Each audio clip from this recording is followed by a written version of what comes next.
Hai, assalamualaikum. Perkenalkan, nama saya Diva Janeti, NIM 21318119, Prodi Perbankan Syariah semester 4. Kali ini kita akan membahas manajemen aset liabilitas bank syariah dalam mata kuliah manajemen aset dan liabilitas.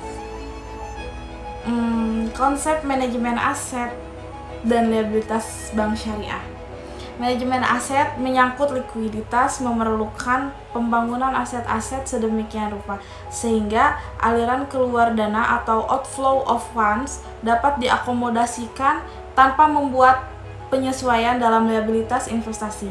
Dalam aset terkendala oleh kemampuan untuk mengubah aset menjadi dana yang dipergunakan. Likuiditas suatu aset berasal dari salah satu dari dua sumber, yaitu daya cair dari aset itu sendiri atau self-contained liquidity dan daya jualnya marketability.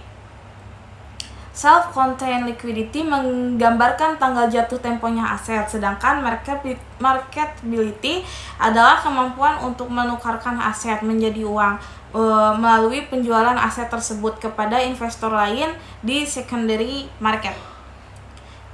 Ditinjau dari segi perencanaan likuiditas, penting untuk menyadari bahwa tidak semua aset dalam segala kategori adalah liquid, dalam arti bahwa bank dapat dengan leluasa menggunakan aset tersebut untuk memenuhi kebutuhan dana. Misalnya saldo pada bank koresponden bisa liquid, tetapi bisa juga tidak liquid bila saldo tersebut merupakan saldo minimum yang harus dipelihara untuk mengkompensasi layanan yang diberikan oleh bank koresponden tersebut. Jadi saldo yang liquid adalah saldo di atas saldo minimum yang harus dipenuhi seperti dipersyaratkan oleh bank koresponden. Manajemen aset didefinisikan menjadi sebuah proses pengelolaan segala sesuatu, baik berwujud dan tidak berwujud, yang memiliki nilai ekonomi dan mampu mendorong tercapainya tujuan dari individu dan organisasi. Melalui proses manajemen yaitu planning, organizing, leading, and controlling atau POLC, agar dapat dimanfaatkan atau dapat mengurangi biaya atau cost secara efisien dan efektif. Manajemen liabilitas yaitu kemampuan bank dalam kegiatan dana yang cukup untuk memenuhi semua kewajibannya maupun komitmen yang telah dikeluarkan kepada nasabah. Fokus manajemen aset dan liabilitas adalah mengkoordinasikan portofolio aset atau liabilitas bank dalam rangka memaksimalkan profit bagi bank dan hasil yang dibagikan kepada para pemegang saham dalam jangka panjang dengan memperlihatkan kebutuhan likuiditas dan kehati-hatian. Secara umum, tanggung jawab ALCO adalah mengelola posisi dan alokasi dana-dana bank agar tersedia likuiditas yang cukup memaksimalkan profitabilitas dan meminimalkan risiko. Penerapan aset dan liabilitas manajemen pada bank syariah, yang pertama yaitu penilaian budget. Penilaian budget bank syariah membuat perencanaan keuangan terkait dana yang dapat digunakan untuk investasi. Tujuan penilaian ini ialah membantu bank syariah melihat potensi daerah yang dapat diperoleh dan memudahkan bank membuat rencana penganggaran modal. Yang kedua, membuat rencana pendapatan, membuat target kecepatannya ingin diperoleh oleh bank syariah dalam masa tahun ke depan.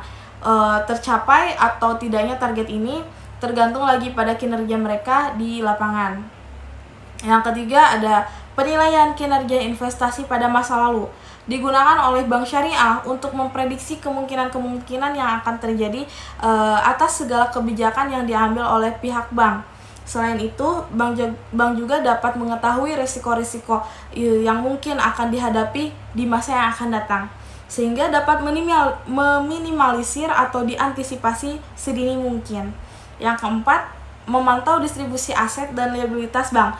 Tujuannya untuk mengamati liabilitas bank adalah menilai dan mengukur jumlah dana pinjaman yang akan jatuh temponya hari ini dapat dimanfaatkan untuk mengelola dana ini dengan menyalurkan ke berbagai instrumen investasi yang menguntungkan. Yang kelima, ada penerapan strategi aset dan liabilitas bank syariah akan menilai berapa keuntungan yang akhirnya sumber dana tersebut diinvestasikan. Komposisi ini dapat dibuat untuk menilai biaya yang ditimbulkan atas setiap sumber dana yang digunakan. Selanjutnya ada konsep ALMA dan ALCO.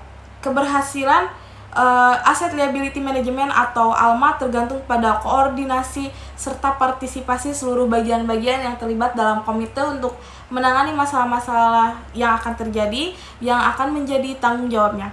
Agar strategi ALMA dapat efektif, maka beberapa kriteria berikut harus dipenuhi oleh ALCO.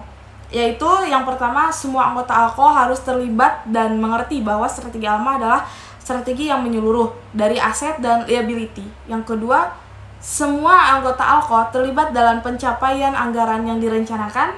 Yang ketiga, semua anggota ALCO harus berpandangan luas dan saling mendukung tanpa berprasangka buruk. Dan yang keempat, semua anggota ALCO harus saling berhubungan dalam kaitannya untuk pencapaian tujuan.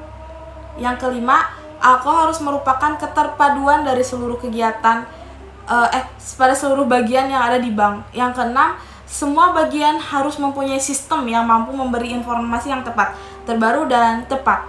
Yang ketujuh, semua anggota ALCO harus mempunyai semangat pembaharuan, mengetahui kemungkinan-kemungkinan yang akan terjadi, serta mampu mengantisipasi kemungkinan yang akan terjadi.